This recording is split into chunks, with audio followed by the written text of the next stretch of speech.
I'm Chloe, 34 female. I live in a moderately sized city, in a home my husband David and I have slowly turned into our personal haven. I'm an interior designer, which means my world revolves around structure, aesthetics, and creating functional beauty out of empty space. This story is about the day I realized the most important structure in my life, my marriage and my place in my husband's family, was a hollow facade, and how I had to tear it all down to build something real for myself. Before this story unfolds, I'd love to connect with you. Please let me know in the comments where you're watching from and what time it is in your corner of the world. It's amazing to see how far these stories can travel. The invitation arrived on a Tuesday. It wasn't delivered by a mail carrier. It was hand-delivered by a courier, enclosed in a box that felt more like a gift than a piece of stationery. It was thick, cream-colored cardstock with gold leaf edging and elegant calligraphy that spelled out my husband's name and mine. Mr. and Mrs. David Vance. It felt so formal, so impersonal, which was a perfect reflection of my relationship with his family. Inside, nestled on a bed of silk, was the announcement. Isabel Vance and Frederick were engaged. We were cordially invited to celebrate at a private cocktail party at the Crestmont, the city's most exclusive rooftop venue. David, my husband of 6 years, found me staring at it in our kitchen.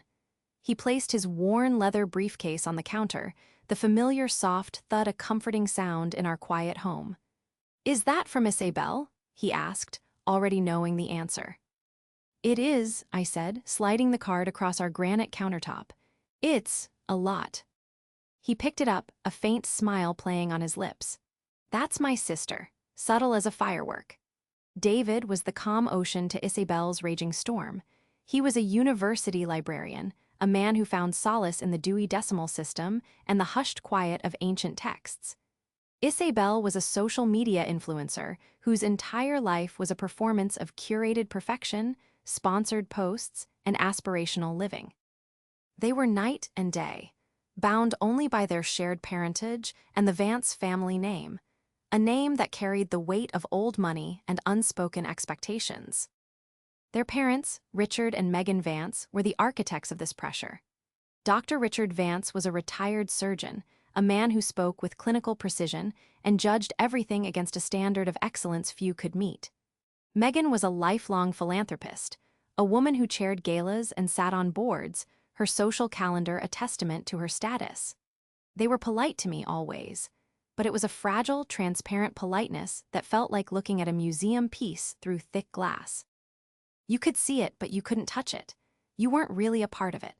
They saw David's choice to be a librarian as a quaint intellectual pursuit, and my career as an interior designer as a charming little hobby. It didn't matter that I ran a successful business, that I'd been featured in design magazines, or that I worked tirelessly to build my reputation. In their world, if your wealth wasn't inherited or from one of 3 approved professions, doctor, lawyer, banker, it was just make-believe money. "You have to admit, it's a beautiful invitation," David said, trying to find a positive angle. That was David, always trying to smooth the rough edges of his family. "It's a beautiful piece of paper that cost more than our weekly groceries," I countered, though without any real heat. "What am I supposed to wear to something like this?" The dress code was cocktail chic, a term that, in the Vance world, meant effortlessly expensive. "Wear that blue dress," he suggested. "The one you wore to the mayor's charity dinner. You looked incredible." I thought of the dress. It was elegant, a deep sapphire silk sheath that I had bought after landing my biggest client to date. It was my trophy, a symbol of my own success. But I knew that in a sea of designer labels and couture at the Crestmont, it would feel like a little dinghy next to a fleet of yachts. The Vances had a way of making you feel inadequate without ever saying a word. Isabel was the master of it. She would compliment your outfit by saying something like, "Oh, that's such a brave choice." I could never pull that off. It sounded like a compliment, but it was a perfectly crafted dart, aimed to make you feel insecure and out of place. My best friend, Maya, a corporate lawyer who had no patience for such games, had a different take when I called her later that evening. "So, the she-devil is getting married," she said, her voice sharp and clear over the phone. "And to Frederick, the tech bro king, A match made in Instagram heaven. Are you going? I have to. David would be crushed if I didn't, I sighed, sketching a new floor plan for a client's living room, my pencil strokes more aggressive than usual. Just remember, yo. Armor, Chloe, she advised. Go in there, smile, look gorgeous, and don't let them get to you. You are a successful, brilliant woman. They're just people who peaked in their college trust fund. Her words were a balm, but the anxiety lingered. The problem wasn't just Isabel or her parents. It was David. Around his family, he became a different person. He wasn't the confident, gentle man I loved. He became quiet, agreeable, a shadow of himself. He would stand by silently while his sister made a passive-aggressive comment or his father subtly questioned my business. He never defended me. He'd just try to change the subject or pull me away, and later in the car he'd say, "That's just how they are. Don't take it personally." But how could I not take it personally? It was my life, my career, my worth they were dismissing. His silence was a betrayal every single time, a small cut that was slowly bleeding my confidence dry. The week leading up to the party was filled with a low-grade dread. David was excited for his sister, and I tried to share in his happiness, but it felt forced. I bought a new pair of shoes I couldn't really afford, hoping they would act as some sort of confidence booster. I got my hair done. I practiced my polite, detached smile in the mirror. I was preparing for a battle, not a celebration.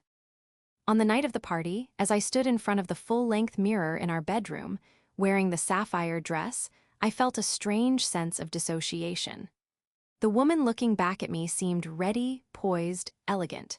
But inside, I was a bundle of nerves, a child about to walk into the principal's office.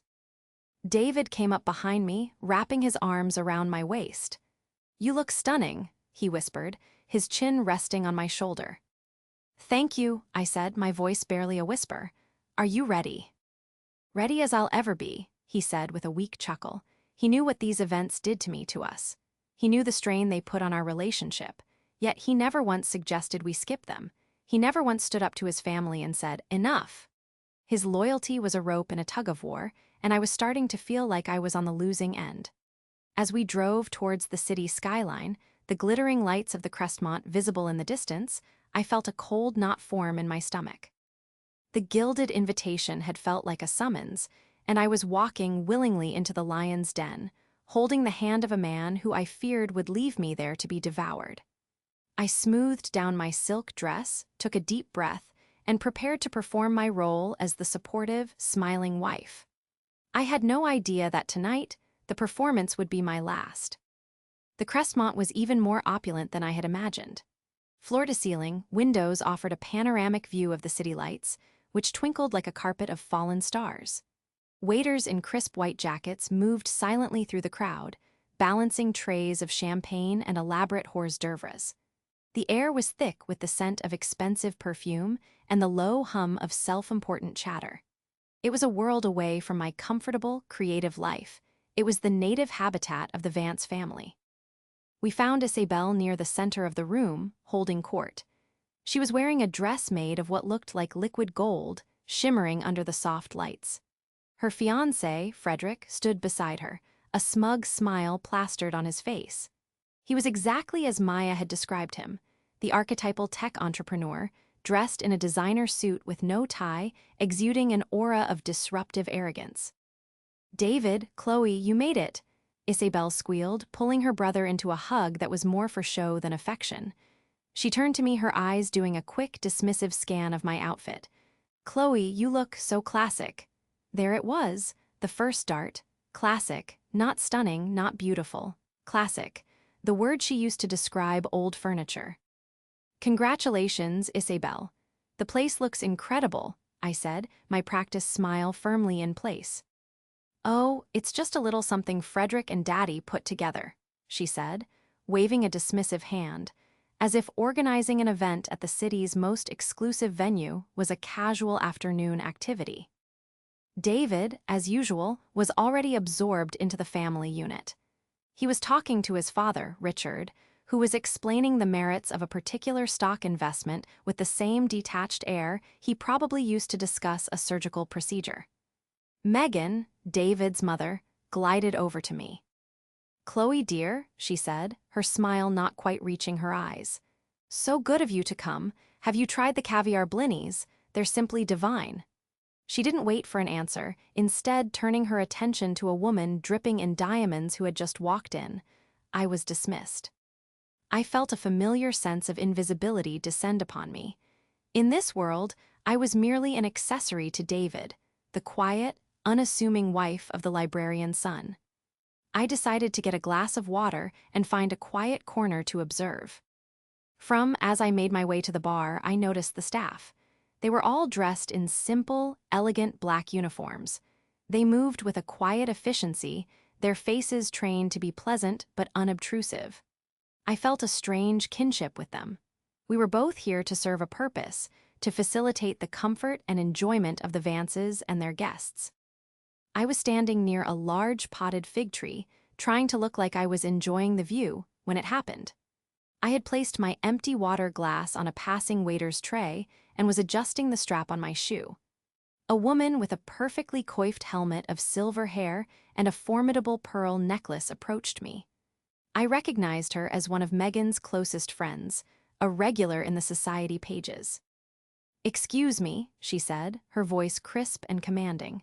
She didn't look at my face, her eyes were fixed somewhere on my chest.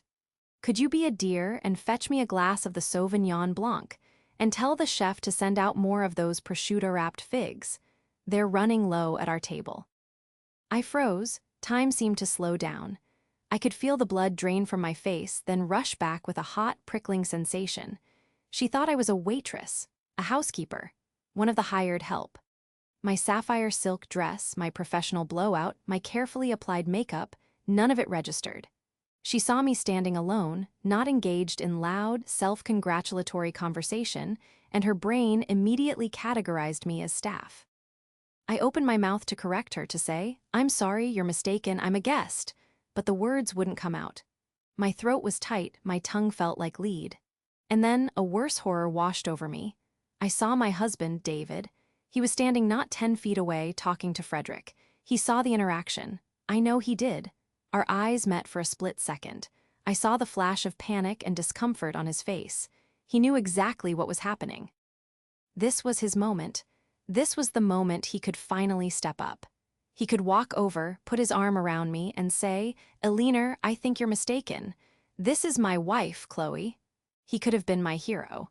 He could have defended my honor, our honor. But he didn't. He looked at me, then he looked at the powerful, wealthy woman, a friend of his mother's, and he made a choice. He gave a slight, almost imperceptible shake of his head, a silent plea for me to just let it go. And then he turned back to Frederick, forcing a laugh at something the tech bro said. He turned his back on me. In that moment, he didn't just abandon me. He shoved me under the bus to avoid a moment of social awkwardness. The woman, still waiting for her wine, tapped her foot impatiently. "Well," she prompted. Something inside me snapped. It wasn't a loud, dramatic break, but a quiet, clean fracture.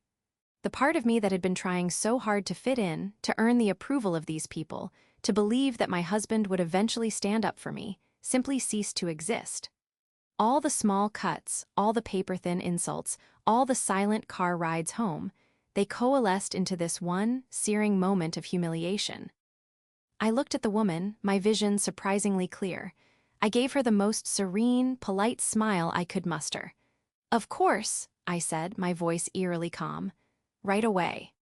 Then I turned and walked away. I didn't walk towards the bar to fulfill her request. I walked past the laughing guests, past the string quartet playing softly in the corner, past my mother-in-law who didn't even notice me.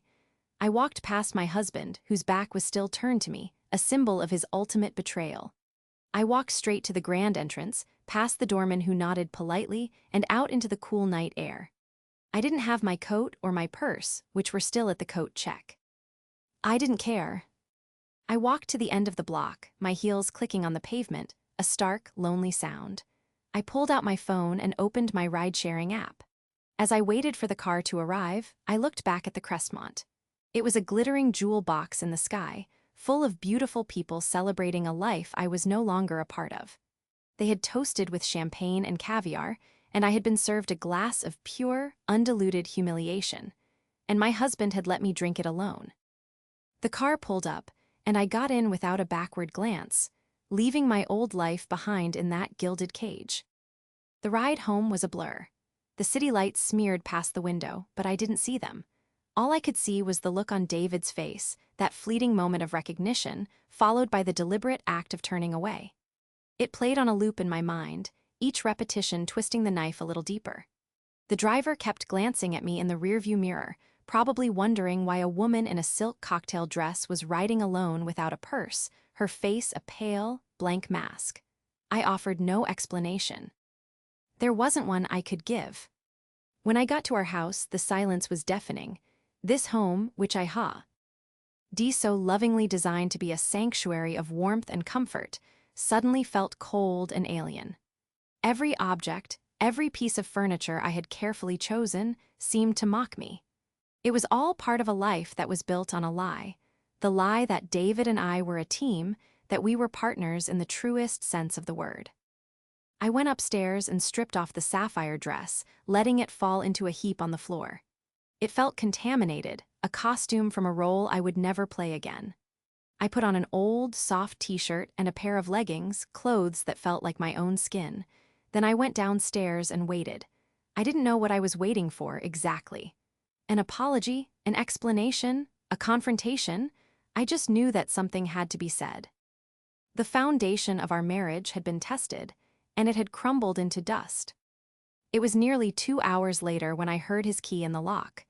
The sound, usually so welcome, made my stomach clench. He walked in, looking flustered and anxious. He was holding my clutch purse and my wrap in his hands. "Chloe, what happened? I turned around and you were just gone," he said, his voice laced with a false, manufactured concern. I just stared at him from my seat on the sofa. I didn't say a word. I let the silence hang in the air, thick and heavy with unspoken accusations. He set my things down on the entryway table. "Everyone was asking where you were. My mom was worried. I told them you weren't feeling well." He was avoiding my gaze, busying himself with taking off his jacket, straightening his tie. He was trying to normalize the situation, to pretend that I had simply slipped out with a headache. "Look at me, David," I said. My voice was quiet, but it cut through the silence like a razor. He finally turned, his expression a mixture of guilt and defensiveness. "What is it? Why did you just leave like that? You could have at least told me." A bitter, humorless laugh escaped my lips. "Told you? You knew exactly why I left. You were 10 feet away. You saw everything." He had the grace to look ashamed, but only for a moment. Then the defensiveness took over. "What was I supposed to do, Chloe? Make a huge scene at my sister's engagement party? Eleanor Ellington is one of my mother's oldest friends. She's in her 70s. She made a mistake." "A mistake?" I echoed, my voice rising despite my efforts to keep it steady.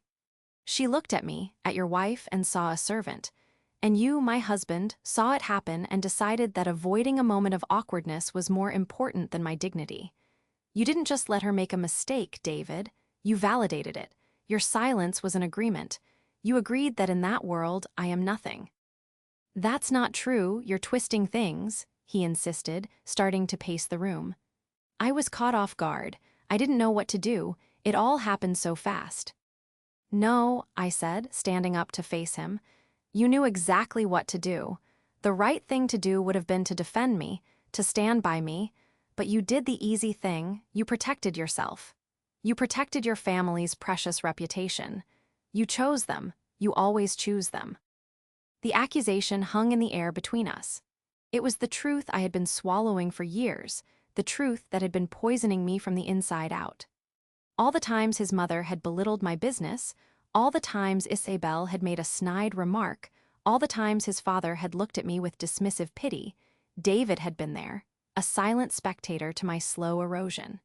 Tonight wasn't an isolated incident. It was the culmination of 6 years of cowardice. "That's not fair," he said, his voice weak. "I love you, you know I do. They're my family, I can't just cut them off. I'm always trying to keep the peace." "There is no peace, David." I finally shouted, the raw emotion I'd been suppressing finally breaking free. There is you, placating them, and there is me, being sacrificed. That's not peace, that's a hostage situation, and I'm the hostage. Did you even say anything after I left? Did you correct Mrs. Ellington? Did you tell your sister or your parents what happened? He stared at the floor, his silence a confession. Of course you didn't, I whispered, the fight draining out of me, replaced by a profound, hollow sadness. Because that would have required courage. That would have meant acknowledging that something was deeply wrong with the way they treat me. And you can't do that, can you? Because deep down, maybe you agree with them. Maybe you think I am lucky to be there, that I should just be grateful and put up with it. Chloe, no, he started, reaching for me. I flinched back as if his touch would burn me. Don't touch me. The hurt on his face was real, but I couldn't bring myself to care. The damage was done. He had shown me my worth in his eyes. When faced with a choice between me and his family's comfort, he had chosen them without hesitation. The long, silent ride home had given me time to think, and this hollow, gut-wrenching conversation confirmed it. The marriage I thought I had was an illusion. David wasn't my partner. He was his family's son, first and always. I think you should sleep in the guest room, I said, my voice flat and devoid of emotion. He looked stunned, as if he couldn't believe I was serious. Chloe, let's not do this. We can talk about it in the morning. We're both just tired and upset. I am not upset, David. I am awake, I said. For the first time in a long time. Go, please. He lingered for a moment, hope draining from his face, replaced by a weary resignation. He finally nodded, picked up his jacket, and walked slowly up the stairs, not to our bedroom, but to the room at the end of the hall. I stood alone in our living room, the beautiful space I had created, and felt the crushing weight of reality. The long silence home had ended, only to be replaced by a new, more permanent silence that had just fallen over my marriage. The next morning, the house was unnaturally quiet. I woke up on the sofa, a crick in my neck, having been unable to face our marital bed. The space beside me was empty, a stark reminder of the chasm that had opened between David and me. When he came downstairs, dressed for work, he looked tired and older. He hovered in the kitchen dew. Orway, a stranger in his own home. I made coffee, he said softly. I'm not having any, I replied without looking at him, my focus fixed on the grain of the wooden table.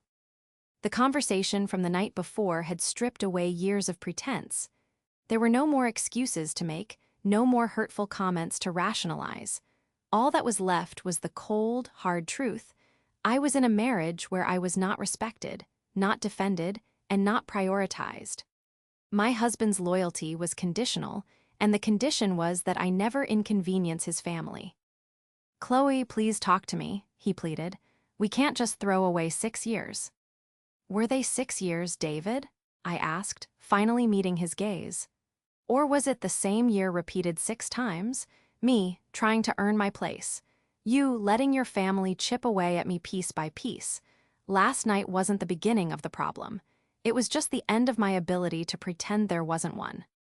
He had no answer to that. He left for work with a heavy sigh, leaving me alone in the silence to sift through the wreckage of my life. For years, I had been an architect of spaces for others, creating harmony and beauty. Now, I had to turn that skill inward. I had to deconstruct the facade of my own life and examine the rotting framework underneath. My first call was to Maya. I told her everything, my voice cracking as I recounted the story of Mrs. Ellington and David's subsequent betrayal. I expected her to launch into a tirade against him, to call him every name in the book. But she was quiet, listening patiently until I was finished. I'm so sorry, Chloe, she said, her voice filled with a genuine empathy that made my eyes well up. But I'm not surprised. I've seen how he gets around them. The question is, what are you going to do now? I don't know, I admitted, my voice small. A part of me wants to pack a bag and just leave. Another part is terrified. He's my husband. This is my home. Is it? Maya challenged gently. Is it a home if you don't feel safe there? Is he your husband if he doesn't protect you? You've been designing a life around a faulty foundation. You know better than anyone that a beautiful house built on something unstable will eventually collapse. Her analogy hit home. I spent my days inspecting structures, checking for support beams, ensuring the integrity of a building. I had never once inspected the integrity of my own marriage. I had been so busy painting the walls and arranging the furniture that I never bothered to check if the ground beneath me was solid. That day, I didn't go to my office. I canceled my client meetings and stayed home, undertaking a painful but necessary audit of my life. I pulled out old photo albums. There we were, David and I, smiling on our honeymoon, looking so full of hope. I flipped a few pages, a picture from our first Christmas with his family.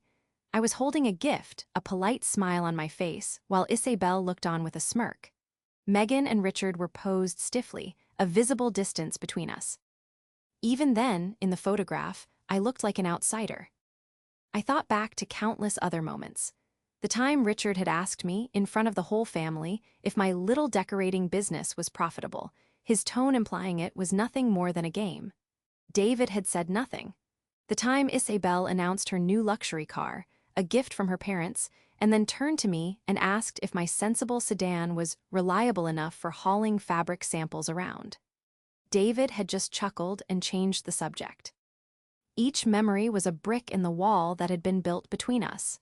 His inaction, his constant prioritizing of their feelings over mine, his refusal to see the pattern of disrespect, it wasn't a flaw in his character.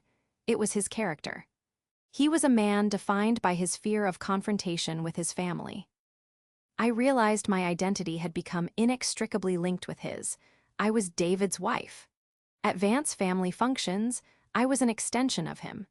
Professionally, I had fought to make my own name, but in my personal life, I had allowed myself to be diminished. The insult at the party wasn't just that a woman mistook me for a waitress. The real insult was that my own husband's behavior had made such a mistake possible. In his family's presence, I was so quiet, so marginalized, so eager to please and stay out of the way, that I had become virtually invisible. My presence was no different from that of the staff. The anger from the previous night slowly morphed into a cold, clear resolve. This wasn't about revenge in the traditional sense. I had no desire to humiliate Isabel or her parents. That would be playing their game by their rules. My revenge would be my own liberation. It would be about reclaiming the identity I had allowed them to suppress. My plan wouldn't be a dramatic explosion. It would be a quiet, meticulous demolition of the life I was living, followed by the careful drafting of a new one, built on a foundation of self-respect. When David came home that evening, he found me in my home office. My sketchbook was open, but I wasn't designing a room for a client. I was sketching out my own future. "I called a realtor today," I said, not looking up. "I asked her to do an appraisal on the house." He stopped dead in the hallway. "What? Why would you do that? Chloe, this is our home." "Is it our home, David?" I asked, finally lifting my head. "We bought it with the down payment I saved for years before I even met you. The mortgage has been paid every month from my business account. You contribute to the bills, yes, but this house, its equity, its value, it's mine, just like my dignity is mine. I've let you and your family live in it for free for too long." The shock on his face was profound. He had never thought of it that way. In his mind, we were a traditional couple, sharing everything. But the finances told a different story. I was the primary earner. I had built my business from nothing, and its success was the primary support for our lifestyle. His librarian's salary was modest. It was a truth we never spoke of, another facade we maintained to preserve his pride. "I'm not going to be the quiet, agreeable wife anymore, David," I continued, my voice steady and strong. "I am deconstructing this life, and you need to decide if you're going to help me build a new one, on new terms, or if you're going to be part of the debris that gets cleared away." The ultimatum hung in the air, stark and terrifying. For the first time, I wasn't asking for his approval or waiting for his defense. I was setting the terms. The demolition had begun. The days that followed were filled with a tense, fragile quiet. David slept in the guest room, and we moved around each other like strangers in the house that was suddenly a source of contention. He was shell-shocked, walking on eggshells, trying to gauge my mood with cautious, questioning looks. He offered to make dinner, to do the laundry, to take on household chores he'd long neglected. They were peace offerings, small gestures meant to bridge the chasm between us, but I knew they were just surface-level repairs. The foundation was still cracked. I, on the other hand, felt a strange sense of empowerment. The decision to take control, to stop waiting for him to change, had unlocked a part of myself I'd kept dormant for too long. I met with the realtor, a sharp, no-nonsense woman named Helen, who gave me a very encouraging appraisal of our home's value. Just having that number, a concrete figure representing my hard-earned equity, was a tangible reminder of my own success and independence. It was my safety net, woven from my own talent and hard work. My main focus, however, was on drafting the blueprints for my new life. This wasn't just about leaving my husband or selling a house. It was about fundamentally changing the terms of my engagement with the world, especially with his family. I sat down with Maya one evening, a legal pad and a pen between us on her coffee table. "Okay," she said, switching into lawyer mode. "Let's wargame this. What does new terms look like to you? What do you want?" It was a simple question, but one I had never really asked myself. What did I want? For years, my wants had been filtered through a lens of compromise. I want to feel respected, but I don't want to cause a fight. I want David to stand up for me, but I don't want to put him in an awkward position. I had been editing my own desires to make them more palatable for others. "First," I said, the words coming slowly but with growing confidence, "I want an apology, not just from David, but from his entire family, a real one." Maya raised an eyebrow. "From the Vances, you're more likely to see a pig fly. They don't think they did anything wrong." "I know," I said, "and I don't actually expect to get one, but asking for it is the point. It draws a line in the sand. It communicates that their behavior was unacceptable and requires amends. Their refusal will be its own kind of answer." "Okay, line in the sand. What else?" "Boundaries," I said firmly. "No more casual drop-ins from Megan. No more mandatory Sunday dinners where I'm cross-examined about my career. From now on, any engagement with the Vances will be on my schedule, in a neutral location, and for a limited duration. And if, at any point, I am made to feel disrespected, I will leave. And David has to leave with me. No questions, no hesitation. His loyalty must be to me, his wife, not to them, his parents." "Unconditional support. I like it," Maya nodded, scribbling notes. "That's a non-negotiable term of the contract. What about Isabel?" Just thinking her name brought a flash of the party, of her condescending smile. "Isabel is a separate issue. I will not attend any event where she is the host or the center of attention if it's a small, private family gathering. I'll go to the wedding for David's sake, but I will sit in the back and leave after the ceremony. I will no longer subject myself to her personal brand of psychological warfare in intimate settings. My presence in her life will be a formality, not a friendship." As I spoke, I felt lighter. I wasn't shouting or crying. I was calmly and rationally redesigning my life, just as I would redesign a dysfunctional living room. I was removing the toxic elements, restructuring the flow of traffic, and creating spaces for light and air. The final piece of the plan involved David. "He needs to go to therapy," I said. "With me and on his own. He needs to understand why he's so incapable of standing up to them. He needs to unpack that fear. I can't be his wife and his therapist. He needs a professional to help him build a backbone." Maya looked at her notes. An apology, firm boundaries, unconditional support, limited contact with the sister, and therapy. That's not a draft, Chloe. That's a damn fine blueprint. It's fair, it's clear, and it puts the responsibility for change squarely where it belongs on them. So, what's the next step? How do you present this? I knew a simple conversation with David wouldn't be enough. He was a master of agreeing in the moment and then falling back into old patterns when faced with family pressure. I needed to do something that he and his family would be unable to ignore. I needed a formal confrontation. "I'm going to invite them all to dinner," I said. Maya choked on her water. You're going to what? Invite the firing squad into your home for a meal. Not here, I clarified.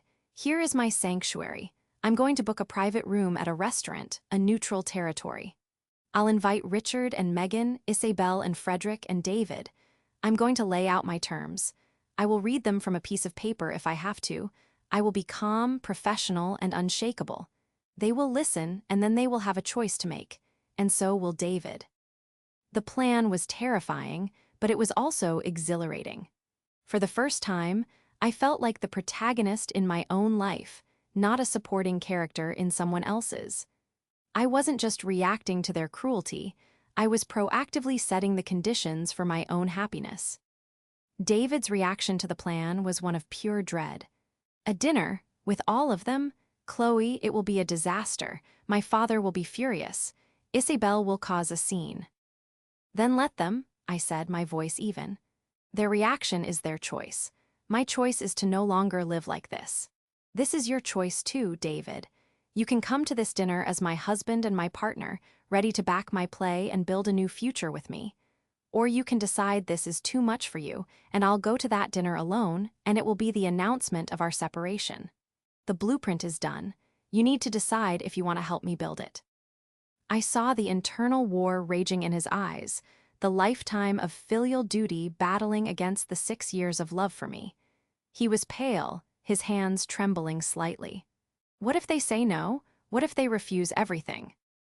Then we'll have our answer, I said simply, and we'll know exactly where we stand, and we will walk out of that restaurant together and start a life free from their influence. I held his gaze, willing him to find the courage I knew was buried deep inside him. The draft was complete. The next step was to present it and see if the structure would hold. I chose a restaurant called the Alembic, a place known for its understated elegance and impeccable service. It was neutral ground, a place with no history for any of us. I booked a private dining room, a small, intimate space with a single large oak table and soft, atmospheric lighting. It was a setting for a serious conversation, not a boisterous celebration. I wanted the environment itself to communicate the gravity of the evening. David agreed to come, his face a mask of anxiety. In the days leading up to the dinner, he was a ghost in our house, speaking only when necessary. I knew he was terrified, but I also saw a flicker of something else in his eyes, respect.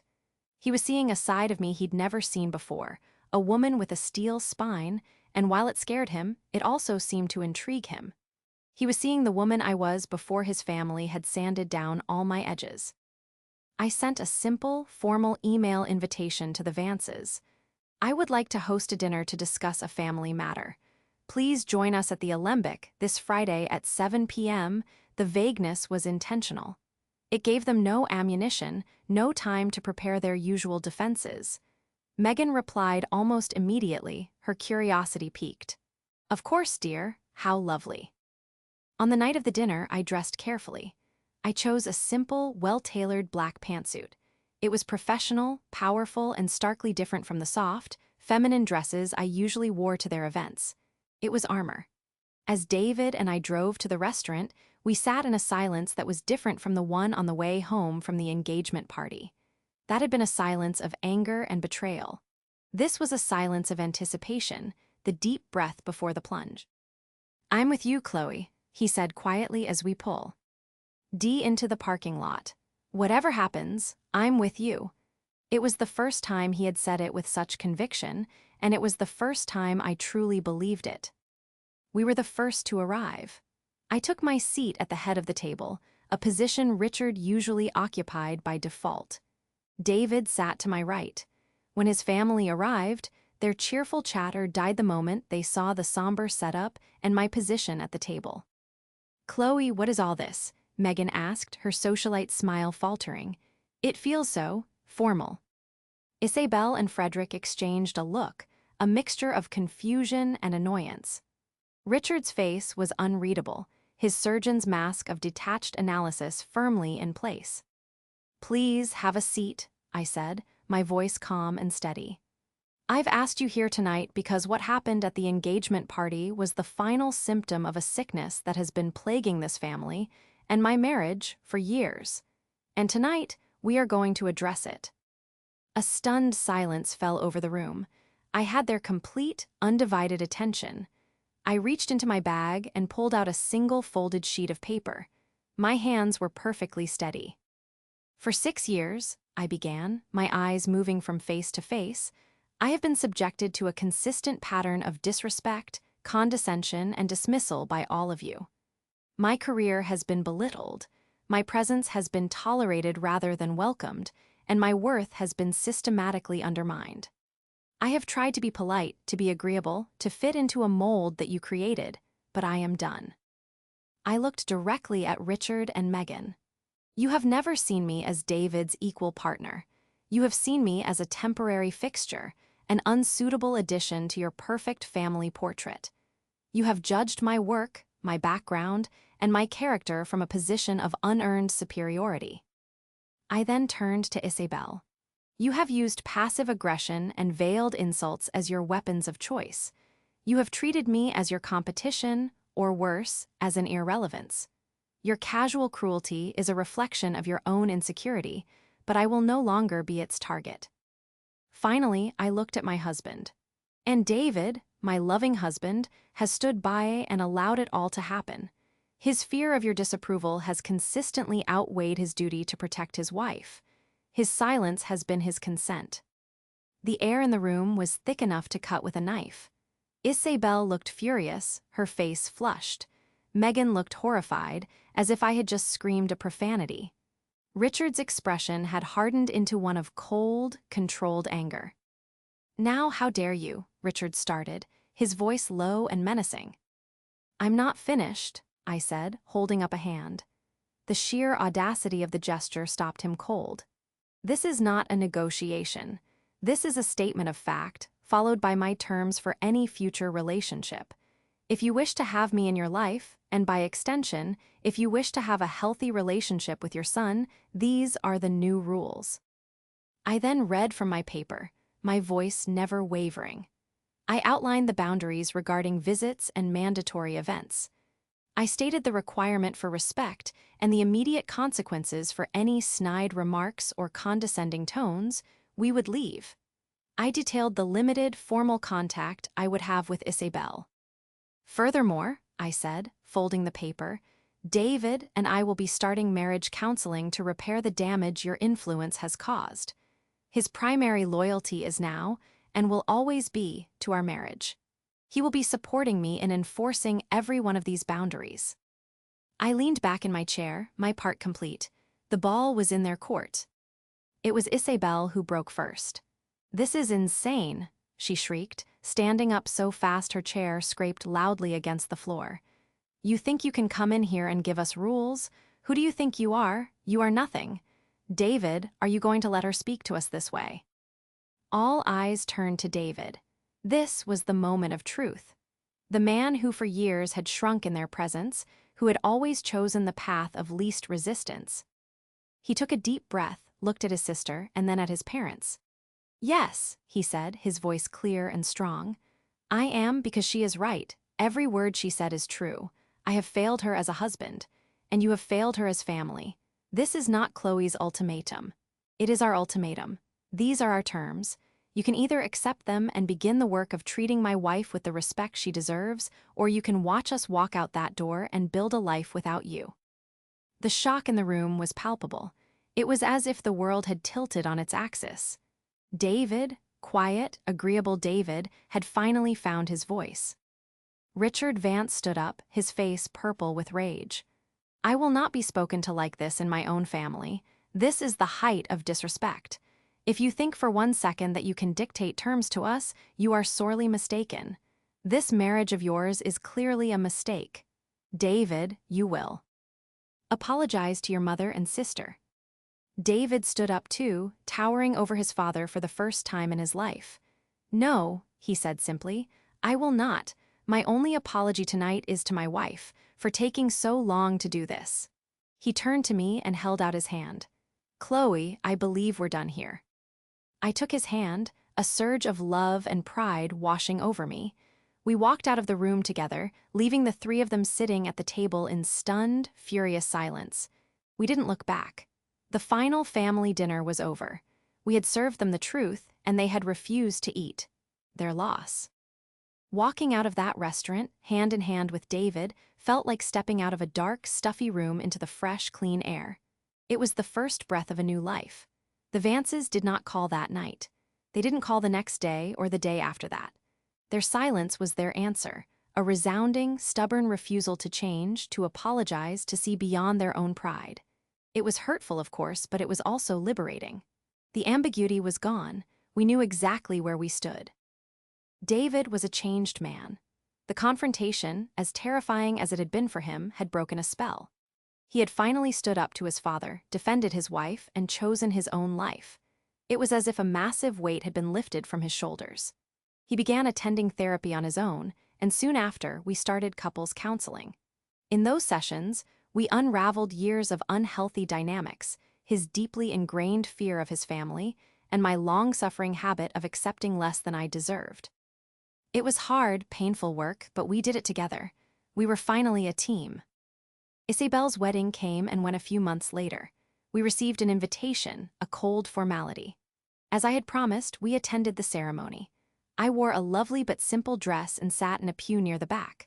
I watched her float down the aisle in a cloud of designer tulle, her face a mask of curated joy for her social media followers. I felt nothing.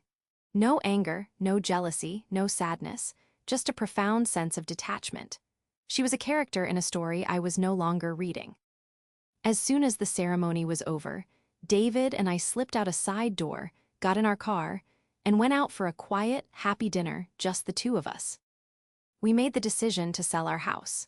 Despite my love for it, it held too many memories of the old dynamic, of me waiting by the window for a husband who wasn't fully mine.